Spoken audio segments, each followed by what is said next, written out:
আসসালামু আলাইকুম সবাইকে। কি অবস্থা সবার? আশা করি সবাই অনেক অনেক ভালো আছো। আজকে আমরা আলোচনা করব জিকে এক্সপ্রেস জুন এবং জুলাই ২ টা সংখ্যা একসাথে। কারণ গত মাসে আমি একটু ব্যস্ত থাকার কারণে তোমাদের জুন সংখ্যাটা দিতে পারি নাই। তো এই জুলাই মাসে আমি জুন এবং জুলাই ২ টা সংখ্যা একসাথে করে দিচ্ছি। তো জিকে এক্সপ্রেসে যারা তোমরা পরিচিত অভ্যস্ত, গত ২ টা যারা জিকে এক্সপ্রেস করেছো তারা সবাই জানো যে জিকে এক্সপ্রেসে আমরা আসলে আলোচনা করি গত মাসে ঘটে যাওয়া সব ইম্পর্টেন্ট জাতীয় এবং আন্তর্জাতিক যে বিষয়গুলো ঘটে গেছে এই জিনিসগুলোর একটা হাইলাইট বা আপডেট।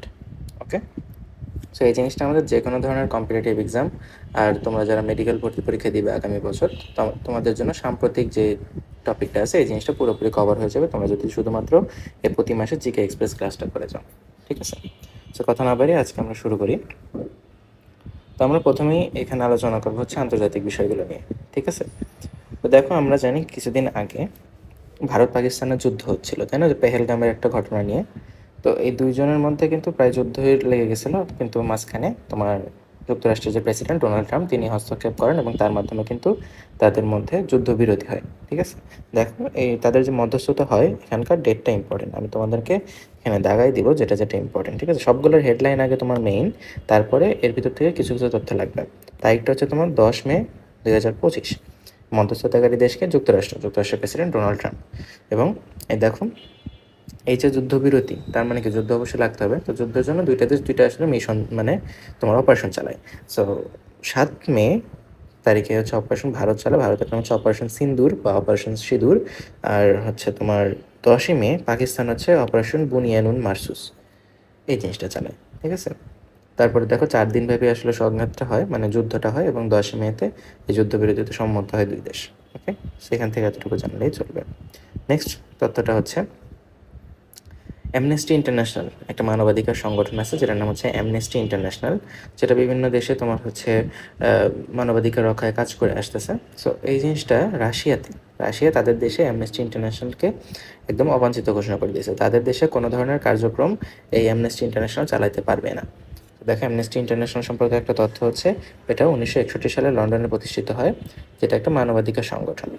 এবং এই যে দেখো কি লেখছে তোমার, যে মস্কো কর্তৃপক্ষ একটা অভিযোগ জানিয়েছে যে কারণে তারা হচ্ছে অ্যামনেস্টি ইন্টারন্যাশনালকে আসলে তোমার অবাঞ্ছিত ঘোষণা করছে। দেখো এই সংস্থা হচ্ছে রুশ ফোবিয়া আছে, হ্যাঁ, মানে রাশিয়ার বিরুদ্ধে কাজ করে যাচ্ছে, সেই ইউক্রেনের পক্ষে আসলে কথা বলে এবং রাশিয়ার বিপক্ষে কথা বলে, এই কারণে হচ্ছে রাশিয়া থেকে অ্যামনেস্টি ইন্টারন্যাশনালকে একদম চিরতরে অবাঞ্ছিত ঘোষণা করা হয়েছে। নেক্সট তথ্যটা হচ্ছে সিরিয়া। তোমরা তো জানো সিরিয়ার যে হচ্ছে তোমার প্রধান ছিল বাশার আল আসাদ, তার কিন্তু শেখ হাসিনার মতো পতন ঘটছে। সো বাশার আল আসাদ থাকার সময় সিরিয়ার উপরে কিন্তু বিভিন্ন দেশের বিভিন্ন ধরনের নিষেধাজ্ঞা ছিল, কারণ পুরোপুরি একটা স্বৈরাচারমূলক তোমার দেশ ছিল। সো এই যখন বাশার আল আসাদ তোমার চলে গেছে, পতন করছে, তারপর থেকে আসলে প্রত্যেকটা দেশ সিরিয়ার যেহেতু যুদ্ধবিধ্বস্ত একটা অবস্থা, এখন এই সিরিয়ার পুনর্গঠনের ক্ষেত্রে কিন্তু সবাই এগিয়ে আসতেছে। সেই কারণে দেখো ইউরোপীয় ইউনিয়নের কিন্তু একটা তোমার হচ্ছে নিষেধাজ্ঞা ছিল, যুক্তরাষ্ট্র তাদের উপর নিষেধাজ্ঞা তুলে ফেলছে, অ্যান্ড রিসেন্টলি হচ্ছে ইউরোপীয় ইউনিয়নে কিন্তু এটা তুলে ফেলছে। ঠিক আছে, তো এখান থেকে জানা হচ্ছে ইউরোপীয় ইউনিয়নের সদস্য দেশ হচ্ছে মোট 27টা, এটা একটা তথ্য। ওকে, এই যে এখানে লেখা আছে প্রেক্ষাপটটা কি, সিরিয়ার হচ্ছে বাশার আল আসাদ শাসনের অবসান ঘটানোর পরে যে সিরিয়াতে যাতে শান্তি ফিরে আসে সেই জন্য এই ধরনের কার্যক্রম। নেক্সট যে টপিকটা সেটা হচ্ছে তোমার আফ্রিকায় যুদ্ধবিরতি। তোমরা হয়তো জেনে থাকবে অথবা না জানতে পারো, সেটা হচ্ছে রুয়ান্ডা এবং হচ্ছে ডেমোক্রেটিক রিপাবলিক অফ কঙ্গো, অর্থাৎ কঙ্গো এবং রুয়ান্ডা এই দুইটা দেশের মধ্যে অনেকদিন ধরে যুদ্ধ চলতেছিল। ঠিক আছে, দুইটা হচ্ছে আফ্রিকান কান্ট্রি।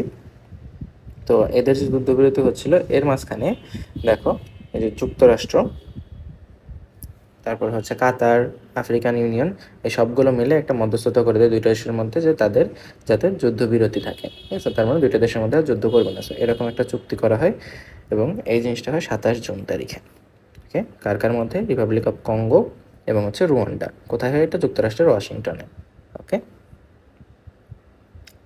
দেখো এই যে এখানে লেখা আছে যে 1994 সালে রুয়ান্ডার টুটসির গণহত্যার সময় মানে গণহত্যার পর থেকে আসলে এই যুদ্ধটা তোমার অনেক জোরালোভাবে সরে, বিভিন্ন সময় এই দুইটা দেশের মধ্যে সংঘাত চলতেছিল এবং অ্যাট লাস্ট আমেরিকা এসে তাদের মধ্যে হচ্ছে তোমার মধ্যস্থতা করে দিয়ে গেছে। তারপর আসলে নেক্সট যে তথ্যটা তোমার জানতে হবে সেটা হচ্ছে যুক্তরাষ্ট্রে ইরানের পারমাণবিক স্থাপনায় সামরিক অভিযান। মানে তোমার আহ, যুক্তরাষ্ট্র কিন্তু হচ্ছে ইরানের মানে ইসরায়েল এবং ফিলিস্তিন যে ইস্যুটা আছে এই ইস্যু নিয়ে তোমার আমেরিকার হচ্ছে সবসময় আমরা জানি ইসরায়েলের পক্ষে, তাই না? তো ফিলিস্তিন আর তোমার ইসরায়েলের কিন্তু যুদ্ধবিরতির একটা পক্ষে সবাই মানে মতামত দিচ্ছিল জাতিসংঘে, বাট আমেরিকা কিন্তু ভেটো দিয়ে দিছে। তার মানে আমেরিকা চাচ্ছে ইসরায়েল আরও যুদ্ধ করুক, ফিলিস্তিনের আরও ছোট ছোট বাচ্চা বা সব মানুষ মানে মুসলিমদের আসলে ধ্বংস করুক, এরকম একটা জিনিস আমেরিকা চায়। তো ইরান হচ্ছে এর বিপক্ষে আর কি। ইরান হচ্ছে তোমার ইসরায়েলের প্রতি হামলা চালায়, ইরান আবার আমেরিকার উপর হামলা চালাচ্ছিল। সো এরপরে আমেরিকা প্ল্যান করে যে ইরানের উপর হামলা চালাবে। সো ইরান হচ্ছে একটা পারমাণবিক শক্তি সম্পন্ন দেশ, আমেরিকাও তো আমরা জানি বিশ্বের অন্যতম একটা শক্তিশালী পারমাণবিক ক্ষমতা সম্পন্ন দেশ। তো তারা কি করছে, তারা হচ্ছে এই দেখো 21 জুন, গত 21 জুন রাতে ইরানের 3টা পারমাণবিক স্থাপনায় তারা একযোগে সামরিক অভিযান চালায়, যেটার সাংকেতিক একটা নাম দিয়েছে, যেটার নাম হচ্ছে অপারেশন মিডনাইট হ্যামার। এই অভিযানটা ছিল প্রায় 25 মিনিট। এখানে হচ্ছে তাদের এই যে এই শেপের, ঠিক আছে, যে একদম তোমার হচ্ছে এই জিনিসটা তোমরা হয়তো অনেকেই দেখছো, তাই না? একদম হচ্ছে এই যে এরকম শেপের হচ্ছে তাদের একটা বিমান আছে, মানে তাদের এই একটা একটা বিমানের প্রতি তোমার হচ্ছে কস্ট তোমার অনেক কয়েক বিলিয়ন ডলারের মতো, ঠিক আছে? তো এরকম বিমানটার নাম হচ্ছে বি টু বম্বার। এই বি টু বম্বার বিমান তারা হচ্ছে এই জিনিসটাতে অংশগ্রহণ করে। এই বি টু বম্বারের বৈশিষ্ট্য হচ্ছে তোমার রাডার এটাকে খুব সহজভাবে ধরতে পারে না। রাডার মনে করে এটা ছোট্ট একটা পাখি, কারণ অনেক চ্যাপ্টা তো জিনিসটা। সো রাডার মনে করে এটা কোনো পাখি আসতেছে, বা এই জিনিসটাকে অনেক ছোট মনে করে, বাট আসলে একটু বিরাট সাইজের। কিন্তু এটা রাডারকে ফাঁকি দিতে পারে, এবং এতে ফুয়েল এমন থাকে তোমার হচ্ছে প্রায় 37 ঘন্টার মতো এটা চলতে পারে, এবং পৃথিবীকে তোমার একদম রাউন্ডে চলে আসতে পারবে, এরকম গতিসম্পন্ন একটা বিমান। এটা যুক্তরাষ্ট্রে আছে। সো এই তোমার মিডনাইট হ্যামারে কিন্তু বি টু বোমারু বিমান তোমার হচ্ছে যুক্তরাষ্ট্র ইউজ করে। তো এখান থেকে এই তথ্যটা ইম্পর্ট্যান্ট। এরপরে আসো হচ্ছে গায়ানা। বিশ্বের একমাত্র স্বয়ংসম্পূর্ণ খাদ্যতে, ঠিক আছে, সম্পূর্ণ খাদ্যে স্বয়ংসম্পূর্ণ দেশ হচ্ছে গায়ানা। বিশ্বের 186টি দেশের মধ্যে একমাত্র দেশ হচ্ছে গায়ানা, যাদের হচ্ছে জনগণের যা চাহিদা আছে সব কিছু তারা নিজেদের দেশ থেকে তোমার তাদের চাহিদা মেটাইতে পারে, তাদের বাইরের দেশ থেকে কোনো কিছু আমদানি করতে হয় না। ওকে, সো শুধুমাত্র হেডলাইনটা এখান থেকে ইম্পর্টেন্ট। এরপরে আসা হচ্ছে জাপানে ফিউচার অফ এশিয়া সম্মেলন অনুষ্ঠিত হয়ে গেছে। এই জিনিসটা হয় তোমার হচ্ছে 29-30 মে 2025, এটা জাপানের টোকিওতে হয়। এখানে উপস্থিত ছিলেন আমাদের প্রধান উপদেষ্টা ডক্টর মোহাম্মদ ইউনূস। ওকে, এখান থেকে এতটুকুই তথ্য। এরপরে আসা হচ্ছে কুয়ালালামপুরে আসিয়ানের 46তম শীর্ষ সম্মেলন হয়েছে। আসিয়ান জিনিসটা কি? আসিয়ান হচ্ছে তোমার এই যে দক্ষিণ পূর্ব এশিয়ার একটা আঞ্চলিক সংস্থা, ঠিক আছে? এটা হচ্ছে আসিয়ান। এটার 46তম শীর্ষ সম্মেলন অনুষ্ঠিত হয়ে গেছে 2025 সালে। কবে? 26-27 মে তারিখে। এটা অনুষ্ঠিত হয় তোমার মালয়েশিয়ার রাজধানী কুয়ালালামপুরে। ওকে, এবং দেখো বর্তমান আসিয়ান চেয়ারম্যানের নাম যা, তিনি কিন্তু হচ্ছে মালয়েশিয়ার প্রধানমন্ত্রী, তার নাম হচ্ছে আনোয়ার ইব্রাহিম। সেখান থেকে এই তথ্যগুলো একটু ইম্পর্টেন্ট। এরপরে আসো যে হচ্ছে G7 এর 51তম শীর্ষ সম্মেলন অনুষ্ঠিত হচ্ছে তোমার কানাডার আলবার্টায়। গত তোমার 15 থেকে 17 জুন 2025 কানাডার আলবার্টায় আসলে একটা সম্মেলন হয়ে গেছে, যেটা হচ্ছে G7 হচ্ছে বিশ্বের 7টা শিল্পোন্নত দেশের একটা জোট। এই 7টা দেশ কি কি? যুক্তরাজ্য, France, Germany, Italy, Japan, Canada. Okay, তাহলে G7 অন্তর্ভুক্ত দেশ 7টা তুমি জানলা, এবং এদের বর্তমান মানে রিসেন্ট যে শীর্ষ সম্মেলনটা এটা অনুষ্ঠিত হয়েছে কানাডায়। সো তুমি আন্তর্জাতিক রিসেন্ট একটা তথ্য জেনে ফেললাম। ওকে, এরপর আসো ন্যাটো, নর্থ আটলান্টিক ট্রিটি, তাই না? নর্থ আটলান্টিক ট্রিটি, এটা হচ্ছে তোমার এটার যে শীর্ষ সম্মেলনটা 2025, এটা অনুষ্ঠিত হয়ে গেছে তোমার 24 থেকে 25 জুন। ঠিক আছে, 24 এবং 25 জুন এটা নেদারল্যান্ডসের হেগ অনুষ্ঠিত হয়েছে। এটা ছিল এবারের হচ্ছে তোমার যে লোগো এবং হচ্ছে পোস্টার, এটা তাকে লেখা আছে দ্য হেগ, ঠিক আছে, নেদারল্যান্ডসের হেগে।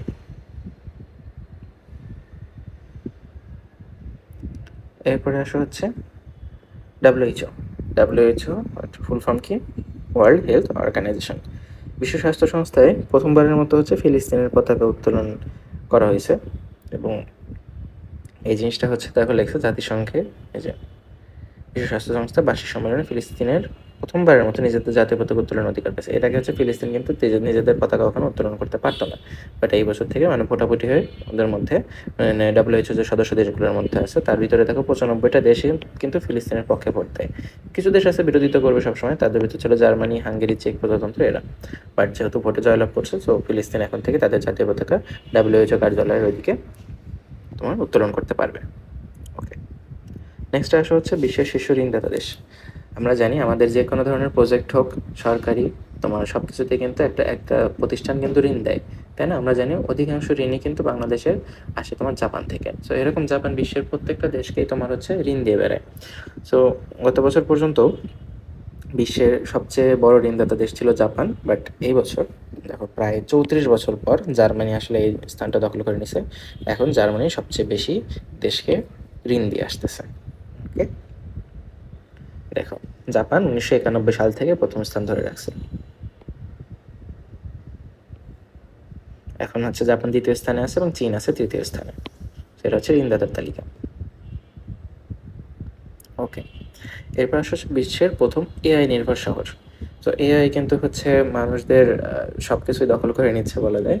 সো জব মার্কেট থেকে এভরিথিং, এবং দেখা যাচ্ছে ভবিষ্যতে এআই নির্ভরই সব কিছু হতে যাচ্ছে। এআই নির্ভর হাসপাতাল, এআই নির্ভর তোমার অফিস, এআই নির্ভর স্কুল, এভরিথিং, ঠিক আছে, এআই নির্ভর হোটেল।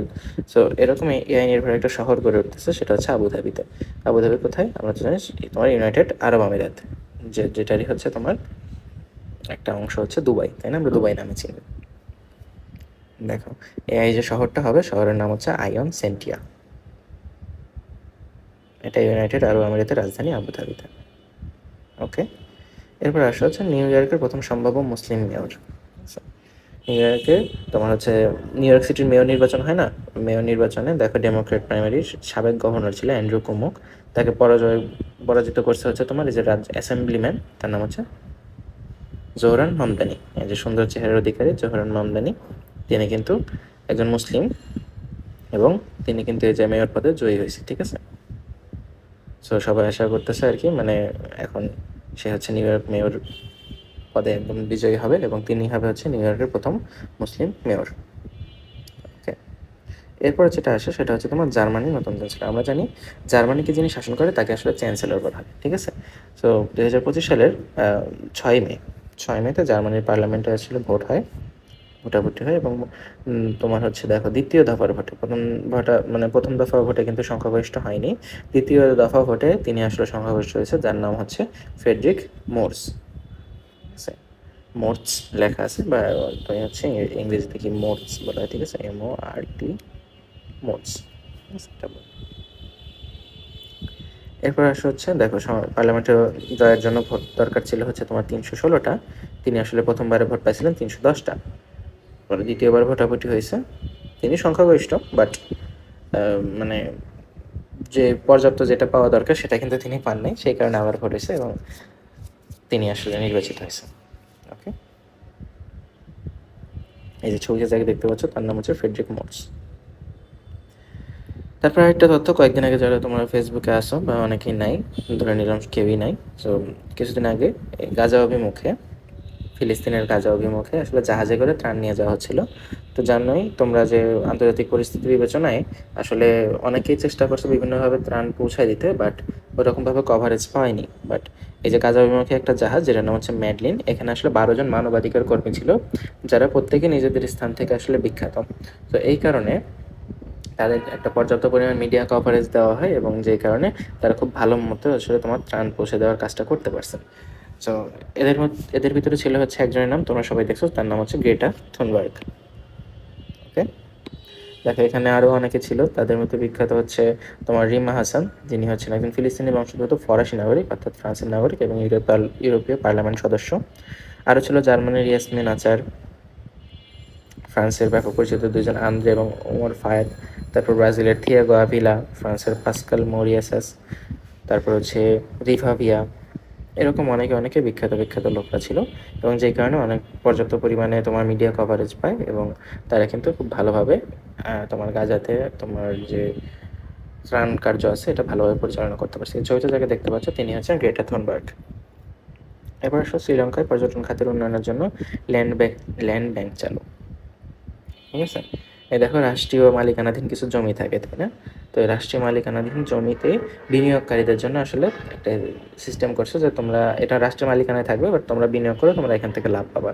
তো এই জিনিসটার জন্য আসলে শ্রীলঙ্কা তাদের ট্যুরিজম ক্ষেত্রে পর্যটন আকর্ষণ করতে বিভিন্ন দেশ থেকে আসলে তোমার বিভিন্ন মানুষের থেকে তোমার যে বিনিয়োগ নিচ্ছে, যার কারণে তারা উন্নত উন্নত তোমার যে রিসোর্ট বা হচ্ছে হোটেল এগুলো তৈরি করতে পারবে এবং তারা নিজেরা আসলে বিভিন্ন ধরনের অর্থ ইনকাম করতে পারবে, প্লাস যারা বিনিয়োগ করবে তারা তো লাভ পাবেই। তো এই জিনিসটা হচ্ছে ল্যান্ড ব্যাংকের মাধ্যমে তারা এই জিনিসটা করছে। তো ব্যাংক থেকে তুমি যেরকম লোন নিতে পারো সেরকম জমির লোন নিতে পারবা। ওকে, এটা হচ্ছে ল্যান্ড ব্যাংক। এটা কে চালু করছে? শ্রীলঙ্কা। এরপরে হচ্ছে এক্সাম 4, এটা হচ্ছে নতুন একটা তোমার মহাকাশ অভিযান।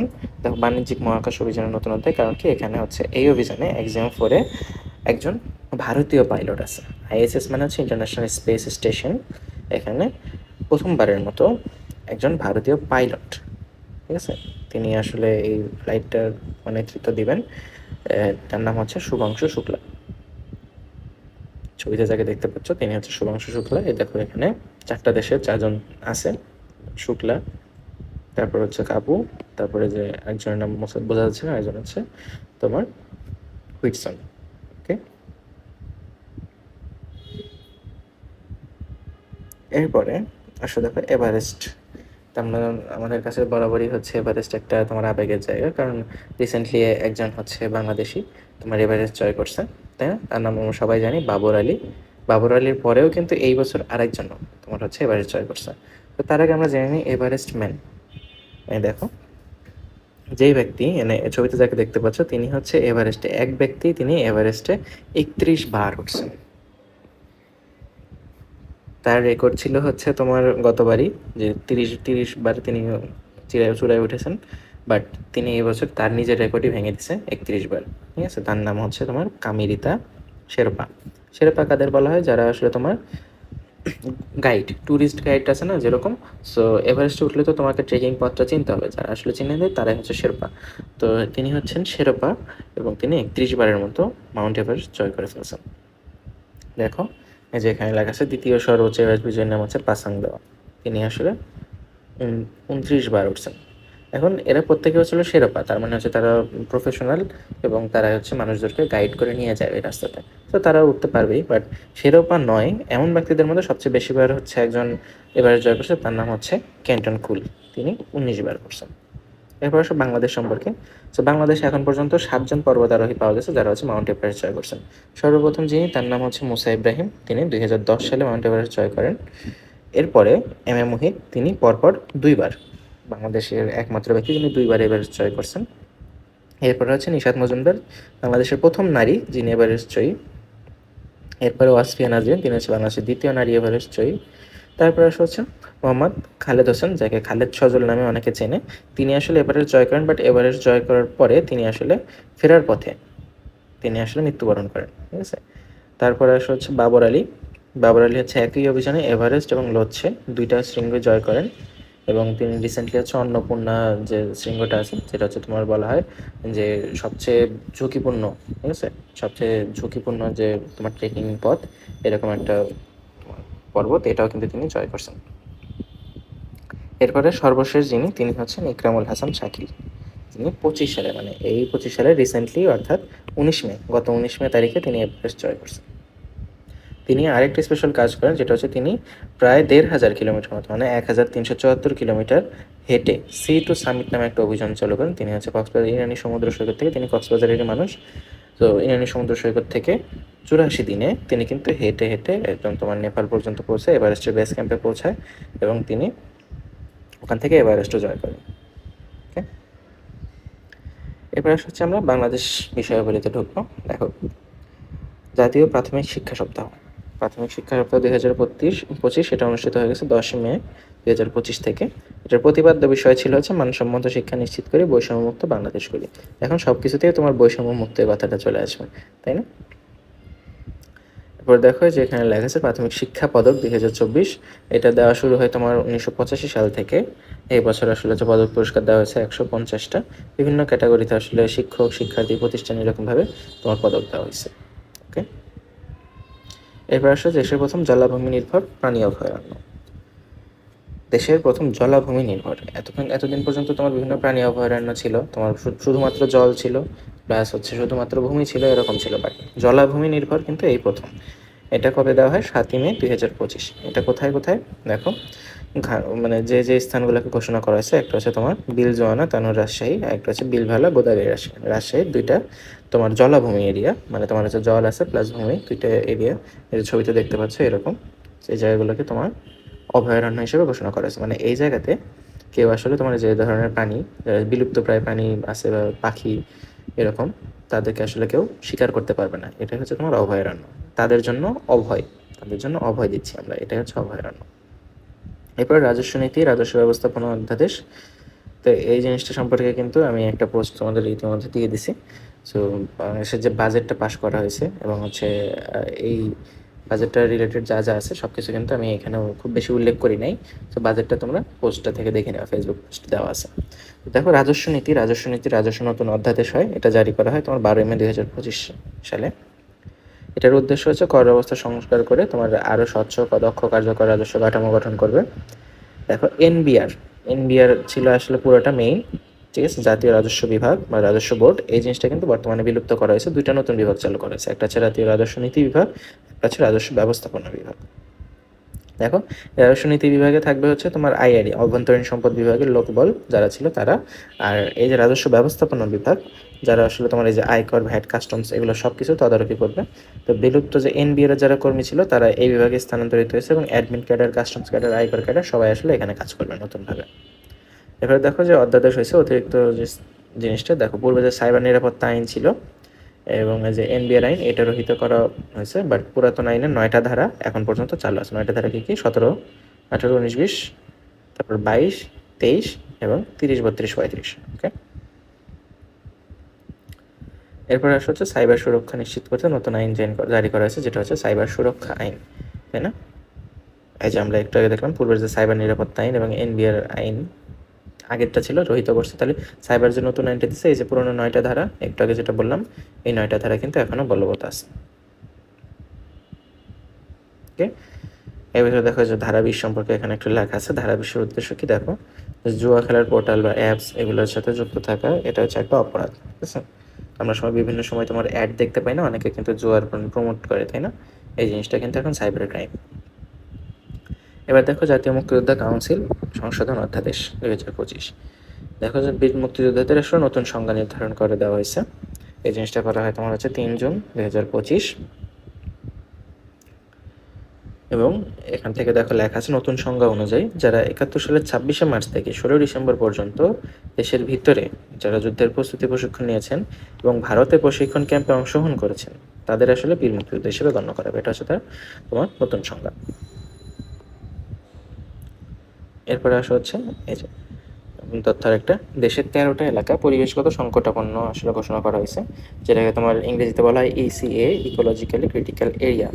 13টা, এটা হচ্ছে দেখো এই সিদ্ধান্ত তোমার পরিবেশ সংরক্ষণ আইন 1995 এবং 2010 সালে এই আইনটি সংশোধিত, এই অনুযায়ী আসলে গ্রহণ করা হয়েছে। এবং ইসি এর মধ্যে যে তোমার 13টা এলাকা আছে তার ভিতর কয়েকটা এলাকার নাম এখানে দেওয়া আছে, সবগুলো দেওয়া নেই। একটা হচ্ছে তোমার সুন্দরবন আসলে রিজার্ভ ফরেস্টের চারদিকে যে 10 কিলোমিটার এরিয়াটা আছে এটা। তারপর হচ্ছে টেকনাফ সমুদ্র সৈকত, সেন্ট মার্টিন দ্বীপ, সোনাদিয়া দ্বীপ, হাকালুকি হাওর, টাঙ্গুয়ার হাওর, জাফলং, ডাউকি নদী এলাকা। এই দেখো টাঙ্গুয়ার হাওর কিন্তু যে তোমার ইকোলজিক্যালি ক্রিটিক্যাল এরিয়া ঘোষণা করার পর থেকে কিন্তু ওখানে তোমার যে পর্যটন যে জিনিসটা আছে, মানে ওখানে পর্যটকদের আনাগোনা কিন্তু একটু কমে গেছে, বুঝতে পারছো? ছবিতে দেখতে পাচ্ছ টাঙ্গুয়ার হাওরের ছবি। এরপরে এই যে এখানে লেখা আছে না তোমার হচ্ছে রিজার্ভ ফরেস্টের চারদিকে 10 কিলোমিটার এলাকা। এই যে দেখো এখানে একটা তথ্য, এই 10 কিলোমিটার এলাকায় কোনো ধরনের শিল্প প্রতিষ্ঠান স্থাপন করা যাবে না, এই জিনিসটা নিষিদ্ধ করে দেওয়া হয়েছে। এটা প্রজ্ঞাপন জারি করা হয় 12ই মেতে এবং এই যে ইসিএ ঘোষণা করা হয়েছিল না, এটার পরিপ্রেক্ষিতে আসলে এই জিনিসটা করা হয় যে আশেপাশের 10 কিলোমিটার এলাকায়, মানে এটা যদি সুন্দরবন হয় আর আশেপাশে 10 কিলোমিটার এলাকা জুড়ে কোনো ধরনের শিল্প প্রতিষ্ঠান আসলে গড়ে ওঠা যাবে না। শিল্প প্রতিষ্ঠান উঠলে আসলে তোমার এর যত ধরনের বর্জ্য আছে সব কিন্তু তোমার নদীতে ফেলা হয় এবং যার কারণে আসলে এই তোমার পরিবেশ বৈচিত্র্য আসলে ধ্বংস হয়ে যায়। এরপরে আসা হচ্ছে মংলা বন্দর সম্প্রসারণ। এই জিনিসটা তোমার হয় মানে সম্প্রসারণের জন্য একটা তোমার প্রকল্প চুক্তি করা হয়েছে কার সাথে? চীনের সাথে। এই তারিখটা হচ্ছে তোমার 25 মার্চ 2025। এখান থেকে আর কিছু লাগবে না। মোংলা বন্দর সম্প্রসারণের জন্য চুক্তি করা হয়েছে কোন দেশের সাথে? চীনের সাথে। সো এখান থেকে আর কোনো তথ্য ইম্পর্টেন্ট নেই। এরপরে আসা হচ্ছে কর্ণফুলী নদীর উপর কালুরঘাটে নির্মিত হচ্ছে রেল কাম রোড সেতু। চট্টগ্রামের যে কালুরঘাট এলাকায় কর্ণফুলী নদী আছে, এখানে একটা তোমার রেল সেতু এবং এটার পাশাপাশি রোড সেতু হিসেবে কাজ করবে, মানে রোড সেতু প্লাস রেল সেতু দুটো একসাথে। এই জিনিসটা হচ্ছে চট্টগ্রামের সাথে সারা দেশের যোগাযোগ ব্যবস্থা আরও একটু তোমার হচ্ছে গতি লাভ করবে। যে জিনিসটা ভিত্তিপ্রস্তর স্থাপনা উন্মোচন করা হয় 14 মে এবং উদ্বোধন করা হচ্ছে ডক্টর মোহাম্মদ ইউনূস। এটা আশা করা যায় হচ্ছে তোমার 2030 সালের মধ্যে চালু হয়ে যাবে। এটা হচ্ছে একটা আনুমানিক ম্যাপ আর কি। তারপরে আসলে দেখো মেঘনা সেতু। মেঘনা সেতু আগে থেকে আছে, বাট মেঘনা নদীর উপর তৃতীয় মেঘনা সেতু তৈরি হবে। যে জিনিসটা দেখো ঢাকা থেকে চট্টগ্রাম, ঢাকা থেকে সিলেট দুইটারই দূরত্ব আসলে কমে আসবে। এই জিনিসটা আসলে তোমার এই যে দেখো ভুলতা 2500 বানছারাপুর সড়কের ফেরিঘাটের 100 মিটার উজানে নির্মাণ করা হবে। স্থানটা কোথায় দেখে নাও। এবং এটার দৈর্ঘ্য হতে পারে তোমার 3.13 কিলোমিটার। ওকে, এটার কারণে দেখো ঢাকা থেকে সিলেটের দূরত্ব 22 কিলোমিটার কমবে এবং ঢাকা থেকে চট্টগ্রামের দূরত্ব 27 কিলোমিটার কমে আসবে। এরপর আসলে চট্টগ্রামে দেশের প্রথম মনোরেল প্রকল্প। এই জিনিসটা হতে যাচ্ছে একটা আসলে প্রস্তাবিত প্রজেক্ট, যেটার জন্য বিনিয়োগ তোমার হচ্ছে প্রায় 25,000 কোটি টাকা ব্যয় করা হবে। এই জিনিসটার উদ্যোগ নিয়েছে চট্টগ্রাম সিটি কর্পোরেশন এবং এই মনোরেলের প্রস্তাবিত দৈর্ঘ্য হবে প্রায় 54 কিলোমিটারের মতো। ঠিক আছে, এরপরে আসা হচ্ছে জামালপুর। জামালপুরের মাদারগঞ্জ উপজেলায় একটা তোমার গ্যাস ক্ষেত্রের সন্ধান পাওয়া গেছে, যেটা সম্ভাব্য দেশের 30তম গ্যাস ক্ষেত্র হবে। এবং এই যে এটা হচ্ছে তোমার অধিকাংশ যে তোমার গ্যাস ক্ষেত্র বা তেল ক্ষেত্র আছে, এগুলো কিন্তু মানে উত্তোলনের জন্য বিভিন্ন প্রতিষ্ঠান কাজ করে। তার ভিতরে একটা সবচেয়ে মানে বিখ্যাত এবং হচ্ছে জাতীয় যে প্রতিষ্ঠানটা, যেটার নাম হচ্ছে বাপেক্স। বাপেক্সের ফুল ফর্মটা এখানে দেওয়া আছে, Bangladesh petroleum exploration and production company limited. Okay, এরপর আসা হচ্ছে বাংলাদেশের প্রথম কার্বন ফেস্ট এগ্রিডি কার্বাথন। এটা গাজীপুরে অনুষ্ঠিত হয়ে গেছে, তারিখটা হচ্ছে 23 মে 2025। এরপর আসা হচ্ছে সরকারি জনশক্তি প্রেরণকারী প্রতিষ্ঠান। পরিচালনা করে আসলে তোমার হচ্ছে বিএমইটি, বাংলাদেশ কর্মসংস্থান প্রশিক্ষণ ব্যুরো। এবং রাষ্ট্রীয় মালিকাধীন একমাত্র প্রতিষ্ঠানের নামটা হচ্ছে বোয়েসেল। বোয়েসেলের তোমার ফুল ফর্মটা এখানে দেওয়া আছে, দেখো, Bangladesh overseas employment and services limited. Okay, এই বোয়েসেল তো তোমার হচ্ছে এই যে 1984 সালে প্রতিষ্ঠা করা হয় এবং এটা কিন্তু বিভিন্ন সময় তোমার হচ্ছে লেবার ভিসাতে বিভিন্ন দেশে জনশক্তি আসলে পাঠায়। ওকে, দেখো আইএসও সনদপ্রাপ্ত। আইএসও সনদটা 2015 সালে এবং এস্টাবলিশ হচ্ছে 1984 সালে। এরপরে দেখো বাংলাদেশের ই পাসপোর্ট কার্যক্রম হবে, মানে ই পাসপোর্ট কার্যক্রমটা চালু হতে যাচ্ছে কয়টা দেশে? 59টা দেশে। এটা হচ্ছে আমাদের যে অর্থ উপদেষ্টা আছে ডক্টর সালেউদ্দিন আহমেদ, এটা তিনি জানান যে 25-26 অর্থ বছরের বাজেটের মধ্যে আসলে এই জিনিসটা তিনি উল্লেখ করেন যে বিশ্বের 59টি দেশে বাংলাদেশ মিশনে ই পাসপোর্ট কার্যক্রম চালু রয়েছে। এরপরে আসা হচ্ছে উপদেষ্টা পরিষদের 25-26 বছরের বাজেটের মোট পরিমাণটা হচ্ছে তোমার 790,000 কোটি টাকা। ঠিক আছে, প্রথমে 790, তারপরে 3টে শূন্য, ওকে, তারপরে কোটি। তো এই জিনিসটা একটু তোমাকে কিন্তু বিস্তারিত লেখা আছে, আমি বিস্তারিত ফেসবুক পোস্টের মাধ্যমে পুরোটা দিয়ে দিচ্ছি এখানে, তাই পুরোভাবে দিইনি। এরপরে আসা হচ্ছে ধান গবেষণা। আমরা তো জানি ধান গবেষণা ইনস্টিটিউট আছে বাংলাদেশে, বাংলাদেশ রাইস রিসার্চ ইনস্টিটিউট, যেটাকে তোমার হচ্ছে সংক্ষেপে বলা হয় ব্রি। এই ব্রি কিন্তু বিভিন্ন সময় বিভিন্ন ধরনের ধানের জাত উদ্ভাবন করে গেছে। সো ব্রি এই পর্যন্ত মোট 121টা ধানের জাত উদ্ভাবন করছে, তার ভিতরে 8টা হচ্ছে হাইব্রিড। সম্প্রতি যে ধানের জাতগুলো আসলে ব্রি বের করছে তার মধ্যে আছে তোমার বি 112, 113, 114। 112 হচ্ছে লবণাক্ততা সহনশীল, 113 হচ্ছে উন্নত ফলনশীল হচ্ছে বোরো, আর দীর্ঘ জীবনকালীন ব্লাস্ট রোগ প্রতিরোধী একটা জাত, সেটা হচ্ছে তোমার 114। ওকে, এরপরে তথ্যটা হচ্ছে আসাদ আলম সিয়াম, বাংলাদেশের 28তম পররাষ্ট্র সচিব। তিনি আসলে বিসিএস ক্যাডার, 15তম বিসিএস এর একজন পররাষ্ট্র ক্যাডার বা ফরেন ক্যাডার। তিনি বর্তমানে হচ্ছে রিসেন্টলি তিনি অস্ট্রিয়ায় আসলে রাষ্ট্রদূত হিসেবে ছিলেন এবং বর্তমানে তিনি হচ্ছে পররাষ্ট্র সচিব হিসেবে নিয়োগ পাইছেন। নামটা শুধুমাত্র মনে রাখো, তার নাম হচ্ছে আসাদ আলম সিয়াম, ছবিটা দেখতে পাচ্ছ।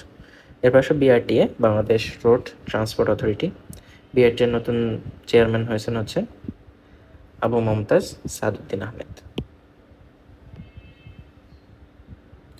এরপরে সাহসী সাংবাদিকতায় সোপা অ্যাওয়ার্ড। সোপার ফুল ফর্মটা হচ্ছে the society of publishers in Asia. তো এই 2025 সালের এই অ্যাওয়ার্ডটা দেওয়া হয়েছে আমাদের প্রধান উপদেষ্টার তোমার হচ্ছে প্রেস সচিব, তিনি একজন হচ্ছে সাংবাদিক, তার নাম হচ্ছে শফিকুল আলম।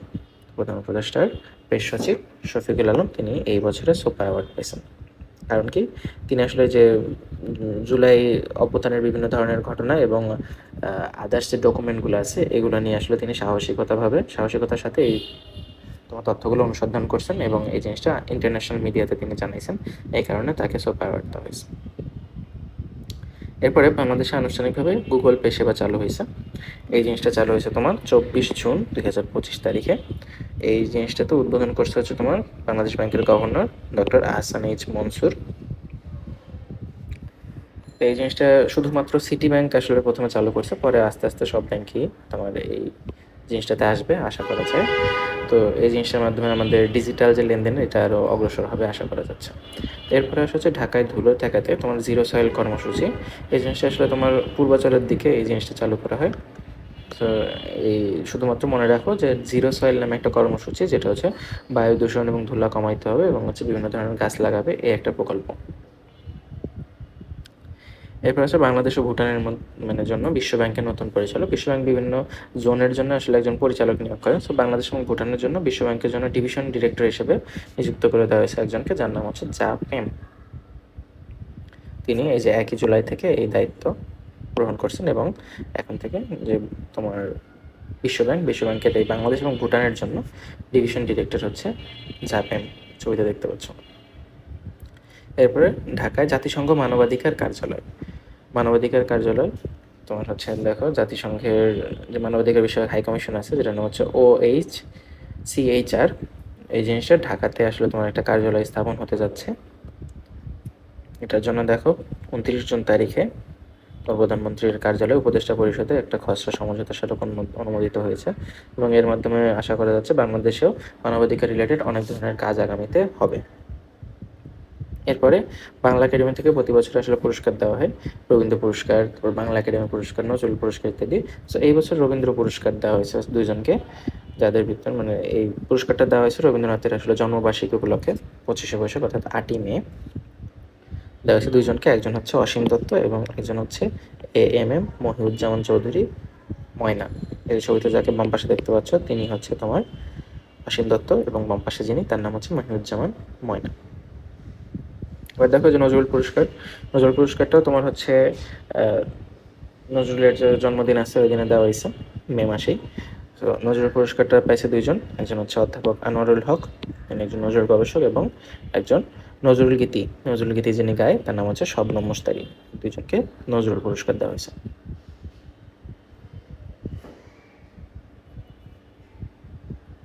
এরপরে বাংলাদেশের স্বল্পদৈর্ঘ্য একটা সিনেমা যার নাম হচ্ছে আলী, এটা 18তম কান ফেস্টিভ্যাল যে হয় কান ফেস্টিভ্যাল, এখানে অনারেবল মেনশন পাইছে। এই ছবিটা পরিচালনা করছে তোমার মেহজাবিন চৌধুরীর হাজব্যান্ড, যার নাম হচ্ছে আদনান আল রাজীব, এবং এখানেও অভিনয় করছে আলী চরিত্রে হচ্ছে যে ডুগেল ভয়েস আছে না একজন, তার নাম হচ্ছে আলামিন, তাই না? ওকে। অবশ্য পাকিস্তানের সেনাপ্রধানের নাম হচ্ছে আসিম মনির, তিনি ফিল্ড মার্শাল পদ পেয়েছেন। আমরা জানি সেনাবাহিনীর হাইয়েস্ট যে র্যাঙ্ক সেটা হচ্ছে তোমার ফিল্ড মার্শাল, বাংলাদেশের হাইয়েস্ট র্যাঙ্ক হচ্ছে জেনারেল, তার উপরের যে পদটা ফিল্ড মার্শাল, এটা আসলে সচরাচর সবাইকে দেওয়া হয় না। তো পাকিস্তানের ইতিহাসে ফিল্ড মার্শাল হলেন দুইজন। তো সর্বপ্রথম ফিল্ড মার্শাল ছিলেন হচ্ছেন আইয়ুব খান, এবং আইয়ুব খানের পরে বর্তমান যিনি পাকিস্তানের সেনাপ্রধান তার নাম হচ্ছে আসিম মনির, তিনি আসলে ফিল্ড মার্শাল পদ পেয়েছেন। ওকে, দেখো 1965 সালে পদোন্নতি পাওয়া আইয়ুব খানের পর দ্বিতীয় ব্যক্তি হিসেবে তিনি এই উপাধিতে ভূষিত হন। ছবিতে যাকে দেখতে পাচ্ছ তিনি হচ্ছে আসিম মনির। এরপরে আন্তর্জাতিক বুকার পুরস্কার, যারা আসলে লেখক তাদের জন্য ম্যান বুকার বা আন্তর্জাতিক বুকার যে পুরস্কারগুলো আছে এগুলো খুবই আসলে একটা তোমার ইম্পর্টেন্ট অর্জন। তার ভিতরে এই বছর যিনি অর্জন করছেন যে পুরস্কারটা তার নাম হচ্ছে মুশতাক বানু বা বানু মুশতাক। তার হার্ট ল্যাম্প নামে একটা বই আছে, এই বইটার জন্য তিনি আসলে আন্তর্জাতিক বুকার পুরস্কার অর্জন করছেন। দেখো এই বইটাতে 1990 থেকে 2023 সাল পর্যন্ত লেখা 12টা ছোট গল্প আছে দক্ষিণ ভারতের মুসলিম সমাজের জীবন তুলে ধরছেন তিনি। ওকে, এরপর আসা হচ্ছে ডক্টর মোহাম্মদ ইউনুস। তিনি হচ্ছে recently Kings Charles Harmony Award পাইছেন 2025 সালে। 12 জুন তারিখে লন্ডনের সেন্ট জেমস প্যালেসে একটা অনুষ্ঠান করা হয়। রাজা তৃতীয় চার্লস তিনি নিজে আসলে পুরস্কারটা তুলে দেন, এবং তৃতীয় চার্লসই আসলে প্রধান উপদেষ্টা যে আছে আমাদের ডক্টর মোহাম্মদ ইউনুস, তাকে মনোনীত করছিলেন। ওকে, নেক্সট আসা হচ্ছে বাংলাদেশ বিজ্ঞান একাডেমির ফেলো হয়েছেন বুয়েটের বর্তমান যিনি উপাচার্য বা ভাইস চ্যান্সেলর ভিসি, তার নাম হচ্ছে ডক্টর ABM বদরুজ্জামান। তাকে ফেলো হিসেবে নির্বাচিত করা হয়েছে কিসের? বাংলাদেশ বিজ্ঞান একাডেমির। ছবিতে যাকে দেখতে পাচ্ছ তিনি হচ্ছেন বদরুজ্জামান। এরপরে বিশ্ব খাদ্য পুরস্কারে বাংলাদেশি কৃষি উদ্যোক্তা আব্দুল আওয়াল মিন্টু, এই যে ছবিতে যাকে দেখতে পাচ্ছ তিনি একজন রাজনৈতিক নেতা, তার নাম হচ্ছে আব্দুল আওয়াল মিন্টু। তিনি ওয়ার্ল্ড ফুড প্রাইজ 2025-এ top agri food pioneer award পাইছেন। এর আগেও এই অ্যাওয়ার্ডটা একজন পাইছিলেন বাংলাদেশি, তার নাম হচ্ছে ব্র্যাকের প্রতিষ্ঠাতা স্যার ফজলে হাসান আবেদ। ওকে, এরপরে আসা হচ্ছে শান্তি। এবার আসলে বিভিন্ন ধরনের ইন্ডেক্স আমরা করবো। বিভিন্ন ধরনের ইন্ডেক্সে বিভিন্ন সময় বিভিন্ন অবস্থানে বাংলাদেশ অবস্থান করছে। তার ভিতরে একটা হচ্ছে তোমার শান্তি গ্লোবাল পিস ইন্ডেক্স, এটাতে বাংলাদেশের অবস্থান হচ্ছে 123তম। এখান থেকে কোন ইন্ডেক্সে কততম জাস্ট এইটুকু জানলেই চলবে। 2025 সালে গ্লোবাল পিস ইন্ডেক্সে বাংলাদেশের অবস্থান 123তম। বাংলাদেশ আসলে শান্তিপূর্ণ না, ঠিক আছে। তার ভিতরে সর্বোচ্চকে বরাবর মতো শীর্ষে আছে কে? শীর্ষে হচ্ছে আইসল্যান্ড। এখান থেকে জানবা যে কোনো ইন্ডেক্সের সবচেয়ে হাইয়েস্ট কে এবং বাংলাদেশের অবস্থান কি, তাই না? এরপর আসলে মানব উন্নয়ন প্রতিবেদন, যেটাকে বলা হয় তোমার HDI হিউম্যান ডেভেলপমেন্ট ইন্ডেক্স। তো হিউম্যান ডেভেলপমেন্ট ইন্ডেক্সে এখন তোমার হচ্ছে বাংলাদেশের অবস্থান 130তম, ঠিক আছে। 193টা দেশের মধ্যে 130তম। তো এখানে দেখো মানব উন্নয়ন সূচকের শীর্ষ দেশ হচ্ছে কিছু কিছু দেশ আছে নরওয়ে, সুইজারল্যান্ড, এদের মধ্যে সবসময় কম্পিটিশন লেগে থাকে কে আসলে সবচেয়ে বেশি। সো দুইটাই ধরে রাখো আর কি, অপশন যেটা পাবো এটাই দেখো। এরপর আসলে বিশ্বের পরিবেশ বান্ধব কারখানা। বিশ্বের শীর্ষ পরিবেশ বান্ধব কারখানা কিন্তু বাংলাদেশে অবস্থিত। সেটা কোনটা? সেটা হচ্ছে গাজীপুরের তাসনিয়া ফেব্রিক্স। আচ্ছা, গাজীপুরের তাসনিয়া ফেব্রিক্স যে জিনিসটা আছে এটা কিন্তু বিশ্বের সবচেয়ে পরিবেশ বান্ধব কারখানা। ওকে, এটা একটা সনদ দেওয়া হয় USGBC লিড সনদ দেওয়া হয়, যেটা হচ্ছে 110 নম্বরের মধ্যে 107 নম্বর পাইছে, ঠিক আছে। এটা 8ই মে 2025 এই যে সার্টিফিকেটটা দেখতে পাচ্ছ তাসনিয়া ফেব্রিক্সকে দেওয়া হয়। ওকে, এবং লিড সনদপ্রাপ্ত কারখানা আছে তোমার বিশ্বে মোট 243টা, তার ভিতর এটা একটা। বাংলাদেশে অনেকগুলো আছে, বাট বিশ্বের হাইস্ট সবচেয়ে ভালো পরিবেশ বান্ধব কারখানা হিসেবে তাসনিয়া ফেব্রিক্সটা পরিচিত। ওকে, আম উৎপাদন। আমাদের দেশে তো তোমার হচ্ছে চাঁপাইনবাবগঞ্জ, রাজশাহী এদিকে অনেক আম উৎপাদন করা হয়, তাই না? তো আম উৎপাদনে বাংলাদেশের অবস্থান বিশ্বব্যাপী 7তম অবস্থানে। ওকে, দেখো যে সবচেয়ে বড় আম আমদানিকারক হচ্ছে যুক্তরাজ্য, বাংলাদেশ থেকে আমদানি করে যুক্তরাজ্য। ওকে, এরপর আসা হচ্ছে তুলা ব্যবহার। তুলা ব্যবহারে বিশ্বসেরা 4-এ অবস্থান করতেছে বাংলাদেশ, ঠিক আছে। এখান থেকে শুধু মনে রাখো বিশ্বে 4র্থ অবস্থানে আছে বাংলাদেশ তুলা ব্যবহারে। এই তুলাগুলো তোমার মেইনলি স্পিনিং মিল যেগুলো আছে এগুলোতে ব্যবহার করা হয়। তুলা থেকে আসলে তোমার বিভিন্ন ধরনের সুতা তৈরি করা হয়, এবং সুতা দিয়ে পরবর্তীতে আসলে কাপড় বা অন্যান্য গার্মেন্টস যে ইকুইপমেন্ট আছে এগুলো তৈরি করা হয়। ওকে, এরপর আসলে হচ্ছে IMF। IMF মানে ইন্টারন্যাশনাল মনিটারি ফান্ড, তাই না? তো IMF আন্তর্জাতিক মুদ্রা তহবিল এটা পূর্বাভাস দিয়েছে যে 25-26 অর্থ বছরে বাংলাদেশের জিডিপি আসলে বাড়বে। পূর্বাভাসে বলা হয়েছে বাংলাদেশের জিডিপি বাড়বে প্রায় 5.4%, মানে বাংলাদেশের গ্রস ডোমেস্টিক প্রোডাক্ট, ঠিক আছে। এই জিনিসটা তোমার কিছু পরিমাণে বাড়তে পারে। এরপর আসছে গ্লোবাল লিভেবিলিটি ইন্ডেক্স। এই লিভেবিলিটি ইন্ডেক্সে বাংলা মানে ঢাকার অবস্থান হচ্ছে 171তম।